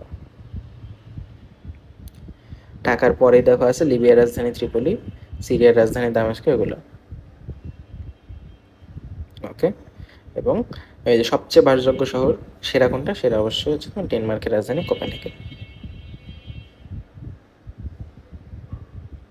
এবার হচ্ছে দক্ষিণ এশিয়ার প্রথম দেশ হিসেবে জাতিসংঘের পানি কনভেনশন UN ওয়াটার কনভেনশন এটাতে আসলে যোগ দিচ্ছে বাংলাদেশ। দেখো, পরবর্তী পানি বিষয়ক জাতিসংঘ সম্মেলন অনুষ্ঠিত হবে 2026 সালের 2 থেকে 4 ডিসেম্বর সংযুক্ত আরব আমিরাত বা UAE তে। ওকে, ওকে, দেখো বাংলাদেশ হচ্ছে দক্ষিণ এশিয়ার প্রথম দেশ এবং বিশ্বের 56তম দেশ হিসেবে এই চুক্তিতে অংশগ্রহণ করছে। এরপর আসে হচ্ছে HBES 2024 জরিপে বাংলাদেশে বনভূমির পরিমাণ প্রকাশ করছে। আমরা তো ছোট থেকে পড়ে আসছি না, একটা দেশে তোমার বনভূমি মিনিমাম তোমার হচ্ছে 20%-এর বেশি থাকতে হয়, তাই না? 20-25% এরকম। বাট বাংলাদেশে বনভূমির পরিমাণ অনেক কম, ঠিক আছে? দেখো গত 8 বছরে বনভূমির পরিমাণ 5.54% কমে গেছে। তো বাংলাদেশে বর্তমানে ভূমির পরিমাণ আছে তোমার 11.86% মাত্র। সো আমাদের বেশি বেশি গাছ লাগাইতে হবে। এরপর আসলে বিশ্ব শক্তি রূপান্তর সূচক। বিশ্ব শক্তি রূপান্তর সূচকে বাংলাদেশের অবস্থান হচ্ছে 86তম। মানে বাংলাদেশে যে অ্যাভেলেবল প্রযুক্তি বা অনেক কিছু আছে, আমরা কিন্তু শক্তিতে কনভার্ট করতে আসলে অক্ষম। আমরা কয়লা ঠিকই পোড়াচ্ছি, বাট শক্তি যে রূপান্তর করা আমরা কিন্তু খুব ভালো মতো পারি না। আমাদের তাপমাত্রা অনেক বেশি, বাট আমাদের সোলার সিস্টেম এটাও কিন্তু খুবই অপ্রতুল আমাদের দেশে। সো এই কারণে আমাদের শক্তি রূপান্তর সূচকে অবস্থান একটু পিছায়, বাট অনেক দেশের থেকে আগানো। আমরা ইদানিং উইন্ডমিল, তারপরে সোলার সিস্টেম, এগুলো অনেক কিছু স্থাপন করতেছি বিভিন্ন জায়গায়। সো সেই কারণে আমাদের আসলে স্কোরটা একটু অবস্থান একটু আগাইছে। আমাদের অবস্থান এখন 86তমতে। এরপর আসলে এশিয়ার সর্ববৃহৎ কৃষি খামার, যেটার নাম হচ্ছে দত্তনগর কৃষি ফার্ম। এই জিনিসটার অবস্থান হচ্ছে ঝিনাইদহ জেলার মহেশপুর উপজেলায়। সো দক্ষিণ এশিয়া বা এশিয়ার বৃহত্তম কৃষি খামার যদি তোমাকে প্রশ্ন আসে, সো তখন তুমি অ্যান্সার করতে পারবে এটা হচ্ছে দত্তনগর কৃষি ফার্ম, অবস্থান হচ্ছে ঝিনাইদহতে। ওকে, দেখো খামারটা প্রতিষ্ঠা করেন কে? 1940 সালে ব্রিটিশ শাসনের সময় তৎকালীন সেনাবাহিনীর ঠিকাদার হেমেন্দ্রনাথ দত্ত এই খামারটি আসলে প্রতিষ্ঠা করেন এবং নিজের নাম অনুযায়ী, দেখো তার নামে দত্ত আছে, দত্তনগর নামকরণ করেন। এই ফার্মের আওতায় আরও 5টা বড় খামার আছে: বকুলনগর, পাথিলা, কারিঞ্চা, মথুরা এবং কুশডাঙ্গা। এরপরে আসা হচ্ছে নেচার ইন্ডেক্স 2025-এ গবেষণার দিক থেকে বাংলাদেশের শীর্ষে আসা হচ্ছে তোমার আইসিডিডিআরবি, যেটা হচ্ছে তোমার international centre for diarrhoeal disease research Bangladesh, ICDDRB. এটার অবস্থান কিন্তু বাংলাদেশের শীর্ষে, বিশ্বের না, বাংলাদেশের শীর্ষে। ওকে,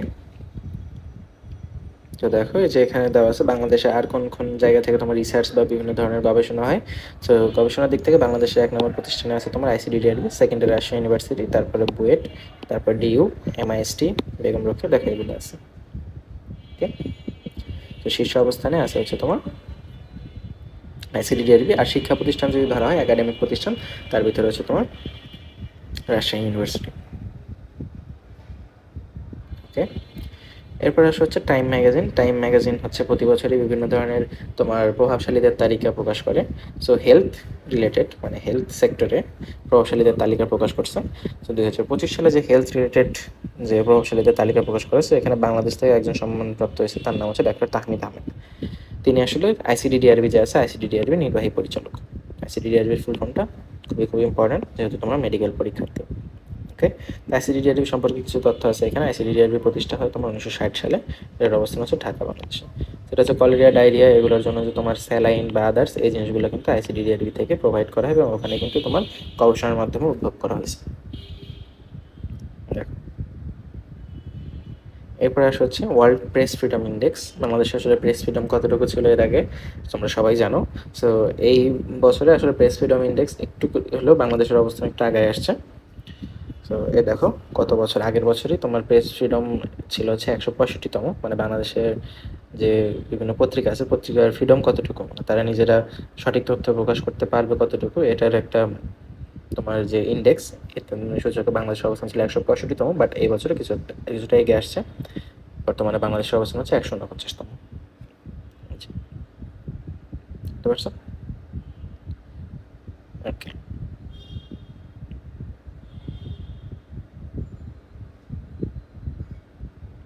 দেখো বাংলাদেশ কিন্তু ইন্ডিয়ার থেকেও আগে আসছে গ্লোবাল র্যাঙ্কে এই বছর। এবার আসা হচ্ছে জুলাই অভ্যুত্থান সম্পর্কে কিছু তথ্য। ঢাকায় জুলাই অভ্যুত্থান স্মৃতি জাদুঘর প্রতিষ্ঠার উদ্যোগ নেওয়া হয়েছে। আমাদের শেখ হাসিনার যে বাসভবন ছিল, প্রধানমন্ত্রীর বাসভবন, যেটার নাম হচ্ছে তোমার গণভবন, এই গণভবনে আসলে তোমার জুলাই অভ্যুত্থান স্মৃতি জাদুঘর স্থাপন করা হবে। তো দেখো এই যে এখানে লেখা আছে জাদুঘরটি তোমার হচ্ছে যে 5ই আগস্টে এই জাদুঘরটা উদ্বোধনের পরিকল্পনা করা হয়েছে, আগামী 5ই আগস্টে। ছবিটা দেখতে পাচ্ছ, এটা হচ্ছে গণভবন। এরপর হচ্ছে জুলাই গণ অভ্যুত্থান অধিদপ্তর। অধিদপ্তর এটা নামে একটা অধিদপ্তর প্রতিষ্ঠা করা হয়েছে, যেটা হচ্ছে তোমার যে তোমার হচ্ছে মুক্তিযোদ্ধা যে মন্ত্রণালয়টা ছিল এটার আন্ডারে। দেখো জুলাই যোদ্ধা ও কল্যাণ পুনর্বাসন অধ্যাদেশের মাধ্যমে এই জিনিসটা প্রতিষ্ঠা করা হয়েছে। তো এখানে যারা এই লিস্টে যারা লিস্টেড আছে তাদের হচ্ছে তথ্য ভান্ডার সংগ্রহ করা হবে, পুনর্বাসন করা হবে, বিভিন্ন ধরনের তোমার মানে মাসিক বা বাৎসরিক যে ভাতা এগুলো দেওয়া হবে। এরপরে আসা হচ্ছে জুলাই অভ্যুত্থানের স্মৃতিতে গণমিলন নির্মাণ করা হবে, এটা হচ্ছে বিজয় সরণিতে। আমরা কিছুদিন আগে হচ্ছে একটা ছবি দেখছি মানে বিজয় সরণি এলাকায় যে মৃত্যুঞ্জয়ী প্রাঙ্গণ ছিল, ওই জায়গাতে আসলে আগের কিছু ভাস্কর্য ছিল যেগুলো তোমার হচ্ছে বঙ্গবন্ধু বা আদার্স রিলেটেড, সেগুলো ভাঙচুর করা হয়েছে, মানে ভাঙচুর আগেই করে রেখেছিল, ওই জায়গাটা একদম ক্লিন করা হয়েছে। ওখানে জুলাইয়ের মানে গণমিলন নির্মাণ করা হবে। যে এই নির্মাণ বিষয়ক একটা মিটিং বা কমিটি করা হয়। কমিটিটা গত 20 জুন তারিখে ঢাকা বিশ্ববিদ্যালয়ের মধুর ক্যান্টিনে সংবাদ সম্মেলনের আয়োজন করে। এই যে দেখতে পাচ্ছ, এটা মধুর ক্যান্টিনে এই গণমিলন বিষয়ক একটা সংবাদ সম্মেলন। এরপর আসো, এই যে 8ই আগস্ট, আগামী 8ই আগস্ট, যেহেতু গত বছরের 8ই আগস্টে তোমার আমাদের প্রধান উপদেষ্টা শপথ নিয়েছিলেন, সো এই বছরের 8ই আগস্ট নতুন বাংলাদেশ দিবস হিসেবে ঘোষণা করা হয়েছে। ঠিক আছে, এরপর হচ্ছে খেলাধুলা সম্পর্কে কিছু তথ্য। ইতিহাস বলেন শান্ত, একই টেস্টে 2 সেঞ্চুরি করা প্রথম বাংলাদেশি অধিনায়ক। বাংলাদেশে এর আগেও 2 সেঞ্চুরি করা মানুষ আছে, ঠিক আছে। তার ভিতরে একজন হচ্ছে তোমার মুশফিকুর রহিম, ঠিক আছে। তিনি কিন্তু 2 সেঞ্চুরি করছেন এর আগেও, বাট মানে একজন ক্যাপ্টেন হিসেবে বা অধিনায়ক হিসেবে এই প্রথমবার। শান্ত হচ্ছে বাংলাদেশ টিমের বর্তমান ক্যাপ্টেন, তাই না, টেস্ট ক্রিকেটের ক্যাপ্টেন। তো তিনি গল টেস্টে শ্রীলঙ্কার বিপক্ষে 2 ইনিংসে আসলে সেঞ্চুরি করেন। বাংলাদেশের প্রথম অধিনায়ক হিসেবে তিনি একই টেস্টে জোড়া সেঞ্চুরি করেন। ওকে, এরপরে আসা হচ্ছে আন্তর্জাতিক টি-20তে বাংলাদেশের দ্রুততম সেঞ্চুরিয়ান হচ্ছেন পারভেজ হোসেন ইমন, যিনি অর্ধ 19 দিয়ে আসলে বাংলাদেশ টিমে ঢুকছেন। তো তিনি আসলে 53 বলে 100 রানের মাইলস্টোন অর্জন করেন। ওকে, দেখেন এটা সংযুক্ত আরব আমিরাতের বিপক্ষে করেন। এরপরে আসা হচ্ছে বাংলাদেশের নতুন টি-20 অধিনায়ক হচ্ছে রিপন দাস। টেস্টের অধিনায়ককে এবং জাতীয় দলের তোমার ওডিআই অধিনায়ক দুটাই হচ্ছে তোমার নাজমুল হোসেন শান্ত। ওকে, টি-20তে অধিনায়ক হচ্ছে লিটন দাস। এরপর আসা হচ্ছে পাকিস্তানের প্রথম নারী ক্রিকেটার হিসেবে আইসিসি হল অফ ফেমে স্থান পাইছেন হচ্ছে সানা মির। এর আগেও আইসিসি ইন্টারন্যাশনাল ক্রিকেট কাউন্সিলের হল অফ ফেমে আরও অনেকেই স্থান পেয়েছে। তার ভিতরে আছে তোমার হচ্ছে দেখো ভারতীয় ব্যাটসম্যান MS ধোনি, অস্ট্রেলিয়ার ম্যাথু হেইডেন, তারপর হচ্ছে নিউজিল্যান্ডের ড্যানিয়েল ভেট্টরি, তারপরে তোমার দক্ষিণ আফ্রিকার হাশিম আমলা, গ্রাইম স্মিথ, ইংল্যান্ডের সারা টেলর। তো এই বছর সানা মির আসলে তোমার হল অফ ফেমে ঢুকছেন, ঠিক আছে। এবছর এরাও ঢুকছেন, কিন্তু তোমার হচ্ছে আগে থেকে আরও অনেকে আছে, যেমন সচিন টেন্ডুলকার, তারপরে আরও বিখ্যাত বিখ্যাত যারা ক্রিকেটার আছে তারা কিন্তু আগে থেকে আসেন হল অফ ফেমে। এরপরে আসা হচ্ছে IPL 2025। তোমরা অনেকেই জানো IPL-এ আসলে ব্যাঙ্গালোর খরা কাটছে। তো বিরাট কোহলির অনেক দিনের স্বপ্ন ছিল IPL-এর ট্রফি নেওয়া, বাট এই বছর তিনি আসলে সফল হতে পারছেন। কিন্তু আরেকটা খবর, IPL-এর কিন্তু এবছর তোমার ব্যাঙ্গালোরের ক্যাপ্টেন হিসেবে কিন্তু দায়িত্ব পালন করেন নাই কোহলি, ঠিক আছে। কিন্তু এবছর 2025 সালে IPL চ্যাম্পিয়ন হয় তারা। ম্যাচ সেরা হয়, ম্যান অফ দ্য ম্যাচ হয় ক্রুণাল পান্ডিয়া। এরপর আসো ICC trophy, ICC test champion trophy, ঠিক আছে। আইসিসি ওয়ার্ল্ড টেস্ট চ্যাম্পিয়নশিপ হয় এবং এটার দেখো 14 জুন 2025 ঐতিহাসিক লর্ডস মাঠে বিশ্ব টেস্ট চ্যাম্পিয়নশিপ 2023 থেকে 25 চক্রের ফাইনাল অনুষ্ঠিত হয়। অস্ট্রেলিয়াকে 5 উইকেট হারায় প্রথমবারের মতো টেস্ট চ্যাম্পিয়ন হয় দক্ষিণ আফ্রিকা, ঠিক আছে। মানে এই গত 27 বছর ধরে দক্ষিণ আফ্রিকা কোনো আন্তর্জাতিক ট্রফি মানে আইসিসি ট্রফির মুখ দেখে নাই। এই বছরই আসলে 27 বছর পর তাদের হচ্ছে ট্রফির খরা কাটলো। এবং দেখো চ্যাম্পিয়ন হওয়ার সুবাদে তারা বিভিন্ন ধরনের অর্থমূল্য পুরস্কার পাচ্ছে, যা বাংলাদেশি টাকায় 43 কোটি টাকার মতো, ঠিক আছে। এই চক্রতে বাংলাদেশ আসলে শেষ করছে 7ম অবস্থানে, এটা আসলে হতাশাজনক। বাংলাদেশ টেস্টে বরাবরই খারাপ।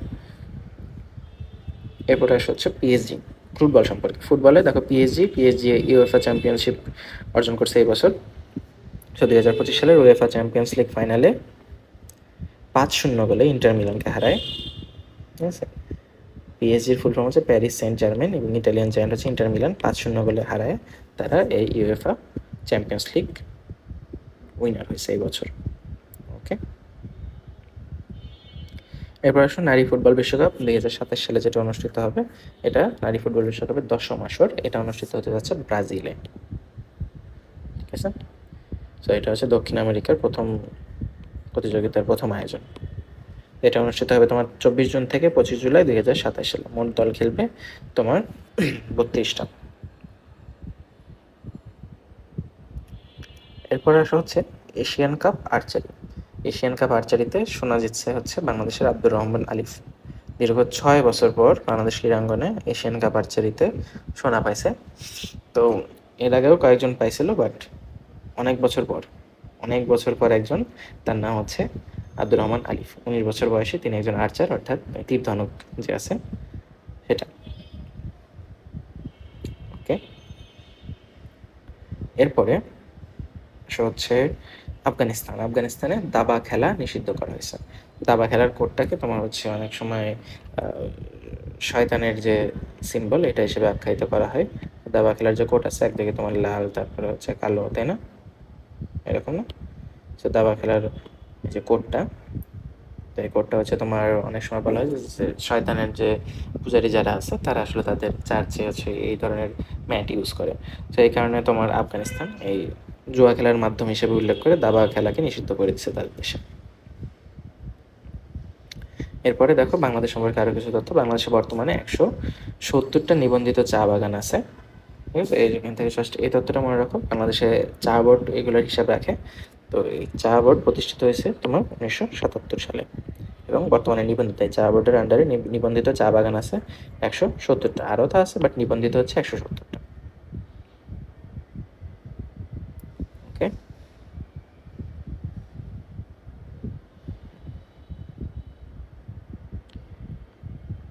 এরপরে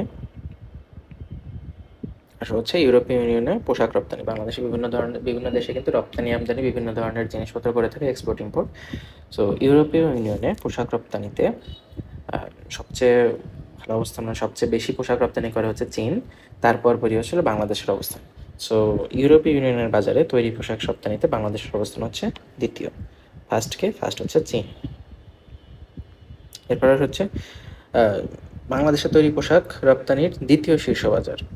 ঠিক আছে, বাংলাদেশে তাহলে দ্বিতীয় শীর্ষ বাজার হচ্ছে তোমার জার্মানি। ফার্স্ট হচ্ছে যুক্তরাষ্ট্র। তো বাংলাদেশ সবচেয়ে বেশি তোমার তৈরি পোশাক রপ্তানি করে হচ্ছে যুক্তরাষ্ট্রে। এরপরে হচ্ছে জার্মানি যেটা তোমার হচ্ছে ইউরোপীয় ইউনিয়ন। তো আমরা একটু আগে বললাম ইউরোপীয় ইউনিয়নে হচ্ছে বাংলাদেশ সেকেন্ড, এবং জার্মানিতেও আসলে বাংলাদেশ সেকেন্ড। ওকে, মানে বাংলাদেশের সেকেন্ড হচ্ছে জার্মানি। তো বাংলাদেশ যদি ফার্স্ট পেলে, তোমার ইউরোপীয় ইউনিয়নে যদি ফার্স্ট প্রায়োরিটি রাখে, তাহলে কিন্তু ইউরোপিয়ান ইউনিয়নে চীনের জায়গায় কিন্তু বাংলাদেশই ফার্স্ট হইতো। বাট বাংলাদেশ যেহেতু সবচেয়ে বেশি রপ্তানি করে যুক্তরাষ্ট্রে, তো এরপরে হচ্ছে জার্মানিতে, তো এই কারণে হচ্ছে চীনের পরে অবস্থান বাংলাদেশে। এরপর হচ্ছে made in Bangladesh solar panel. এটা হচ্ছে প্রথমবারের মতো যুক্তরাষ্ট্রে রপ্তানি করা হয়েছে। প্রায় দেখো 64.60 মেগাওয়াট সম্পন্ন তোমার হচ্ছে যে সোলার পাওয়ার, এই সোলার প্যানেল এগুলো কিন্তু তোমার যুক্তরাষ্ট্রে রপ্তানি করা হয়েছে। রপ্তানি মূল্য হচ্ছে প্রায় 215 কোটি টাকা 4 বছরের জন্য। ওকে, এবার আসো হচ্ছে স্থলপথে বাংলাদেশের 9টি পণ্যের আমদানি নিষিদ্ধ করলো ভারত। তো ভারত বাংলাদেশ থেকে বিভিন্ন সময় আমদানি করে, এবং আমরাও ভারত থেকে অনেক কিছুই অপ্রয়োজনে আমদানি করে থাকি। তো স্থলপথ দিয়ে বাংলাদেশের অধিকাংশ জিনিস ভারতে যায়, কারণ বাংলাদেশের চারপাশ জুড়ে আসলে তোমার ভারতের অবস্থান। তো বাংলাদেশের বিভিন্ন স্থলবন্দর আছে যেখান থেকে ইজিলি তোমার ভারতে প্রবেশ করা যায়। বাট 9 ধরনের পণ্য আমদানি নিষিদ্ধ করে দিয়েছে ভারত।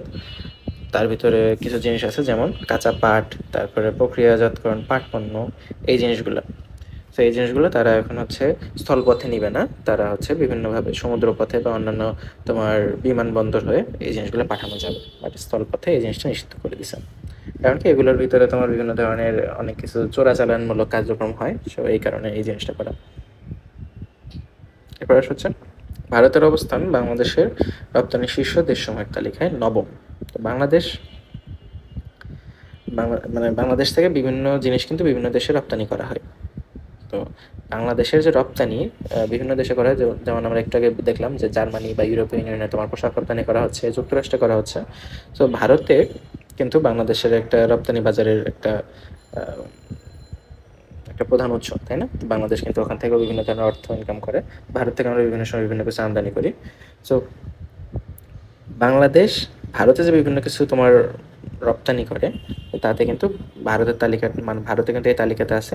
তো দেখো, পার্শ্ববর্তী দেশ বাংলাদেশের নবম শীর্ষ মানে রপ্তানি গন্তব্য। So, বাংলাদেশ থেকে মানে সবচেয়ে বেশি পণ্য রপ্তানি করা হয় প্রথম 8টা দেশে, তারপর নবম হচ্ছে ভারত। বাংলাদেশ থেকে বিভিন্ন দেশে রপ্তানি করা হয়, তার ভিতরে নবম স্থানে আছে তোমার ভারত, মানে সবচেয়ে হাইয়েস্ট যে আমরা রপ্তানি করি এই মূল্য তালিকা হিসাবে, মূল্যের ভিত্তিতে এই র্যাঙ্কিংটা করা। তো দেখো এখানে লেখা আছে ভারতের পক্ষ থেকে বাংলাদেশে আমদানি মূল্য প্রায় $900 কোটি।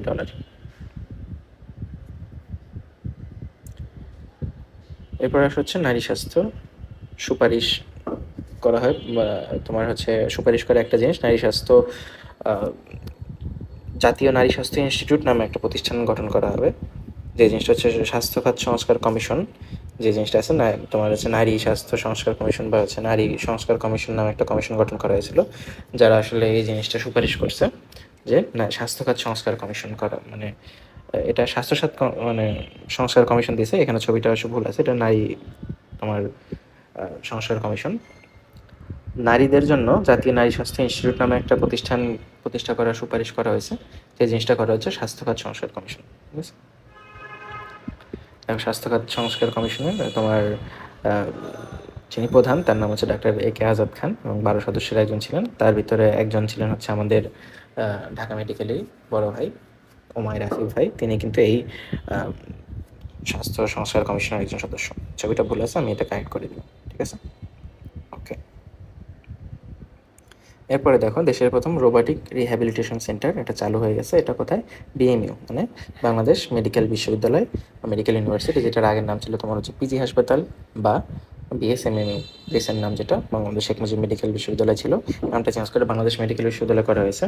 এবং এটার যে সুপার স্পেশালাইজড হাসপাতাল সেকশন আছে, এটার বেসমেন্ট 1-এ রোবোটিক রিহ্যাবিলিটেশন সেন্টার চালু করা হয়েছে, যেখানে দেখো মোট 62টা রোবট আছে, যার ভিতর 22টা হচ্ছে AI পাওয়ার্ড, মানে কৃত্রিম বুদ্ধিমত্তা সম্পন্ন, যাদের মাধ্যমে যাদের হচ্ছে তোমার যাদের বিভিন্ন ধরনের অর্থোপেডিক সার্জারি হয় বা অ্যাক্সিডেন্টের কারণে হাত পা নাড়াচাড়া করতে পারে না, পরবর্তীতে ফিজিওথেরাপি দেওয়া হয়, এই জিনিসটা এখন রোবটের মাধ্যমে করা হবে। এরপর আসা হচ্ছে রক্তের জগতে চমক, বিভিন্ন স্বাস্থ্য রিলেটেড জিনিসপত্র। তো রক্তের জগতে গোয়াডা নেগেটিভ নামে একটা নতুন ব্লাড গ্রুপ আবিষ্কার করা হয়েছে। এই জিনিসটা ফ্রান্সে 68 বছর বয়সী একজন নারী, তিনি আসলে একটা রুটিন চেক আপের জন্য ফ্রান্সের এক হাসপাতালে গেছিলেন। তার একটা সার্জারি দরকার, এবং সার্জারির জন্য আমরা জানি ব্লাড টেস্ট করা লাগে। সো ব্লাড টেস্টটা করছে এবং দেখা যায় যে তার ব্লাডের সাথে কোনো ব্লাড গ্রুপই তার ব্লাডে দেওয়া যাচ্ছে না। তার মানে তার যদি কোনো কারণে রক্তের প্রয়োজন হয়, তাহলে কিন্তু কোনোভাবেই রক্ত ম্যানেজ করা পসিবল না। এবং তারা চেক করে দেখলেন যে তার তার ব্লাডের যে সারফেস আছে, সারফেস হচ্ছে তোমার একটা জিন, পিক্স নামে একটা জিন আছে। এই পিক্স জিনের কারণে পিক্স জিনের যে মিউটেশন, এই মিউটেশনের কারণে কিন্তু তার এই সারফেসে একটা তোমার গ্লুকোজ, ঠিক আছে, একটা গ্লুকোজ অণু মিসিং। এই কারণে এটা একটা অ্যান্টিজেন টাইপ হচ্ছে, যার কারণে বলা হচ্ছে সারা বিশ্বের মানুষ যদি গোয়াডা পজিটিভ হয় এবং তার রক্তের গ্রুপটা হচ্ছে গোয়াডা নেগেটিভ। এই নামটা গোয়াডা আসছে হচ্ছে গোয়াডেলুপ নামের একটা দ্বীপ থেকে, এবং এই ফ্রান্সেরই একটা অধিভুক্ত তোমার ক্যারিবীয় দ্বীপ যার নাম হচ্ছে গোয়াডেলুপ। এই নারী হচ্ছে গোয়াডেলুপ দ্বীপের অধিবাসী, এই কারণে রক্তের গ্রুপটার নামকরণ করা হয়েছে তোমার গোয়াডা। ওকে। এই জিনিসটা সর্বপ্রথম তোমার 2011 সালে তিনি এই তোমার অপারেশনের জন্য যান, বাট পরবর্তীতে তখন আসলে ওই রকম প্রযুক্তি ছিল না। পরবর্তীতে 2019 সালে 2011-তে তিনি আসলে হাসপাতালে যান, পরে 2019 সালে মানে বিজ্ঞানীরা এই জিনিসটা পরীক্ষা নিরীক্ষা করেন, তাকে আবার ডেকে, এবং পরে এই জিনিসটা পাওয়া গেছে। ওকে। এরপর আসা হচ্ছে স্বাস্থ্য ব্যবস্থা সংশ্লিষ্ট 6 বিল্ডিং ব্লকস কাঠামো। WHO একটা ঘোষণা দিচ্ছে স্বাস্থ্য খাত রিলেটেড, যে কোনো দেশের হেলথ সিস্টেমে স্ট্রেন্থেনিংয়ের জন্য 6টা ব্লক আছে। এই 6টা ব্লক কি দেখো এখানে লেখা আছে, 6টা ব্লক খুবই খুবই ইম্পর্টেন্ট। এরপরে দেখো সৌদি আরবে প্রথম বিশ্বের AI ক্লিনিক চালু হতে যাচ্ছে। তো আমরা একটু আগে বললাম AI শহর একটা হতে যাচ্ছে, সেটা কোথায়? সেটা হচ্ছে তোমার আবুধাবি, ইউনাইটেড আরব আমিরাতের আবুধাবিতে, এবং AI ক্লিনিকটা হচ্ছে সৌদি আরবে। এটাতে তোমার হচ্ছে চালু করছে চীনা প্রযুক্তি, সিনো এআই এবং আলমোসা হেলথ গ্রুপ, এই দুইটা একসাথে। এরপরে হচ্ছে প্রতি বছর বিশ্বে থ্যালাসেমিয়া দিবস পালন করা হয় 8ই মে তারিখে। এটা একটা এক্সট্রা তথ্য, এটা সাম্প্রতিক না, এটা মেইন তথ্যই বলা যায়, ঠিক আছে। ওয়ার্ল্ড থ্যালাসেমিয়া ডে হচ্ছে 8ই মে। তো আমাদের এই মাসের অর্থাৎ গত 2 মাস মিলায়ে তোমার যে জিকে এক্সপ্রেস এখানেই শেষ হচ্ছে। সবাইকে অসংখ্য ধন্যবাদ সাথে থাকার জন্য। সবাই ভালো থাকো, সুস্থ থাকো, এই আশাবাদ ব্যক্ত করে শেষ করছি। আল্লাহ হাফেজ, আসসালামু আলাইকুম।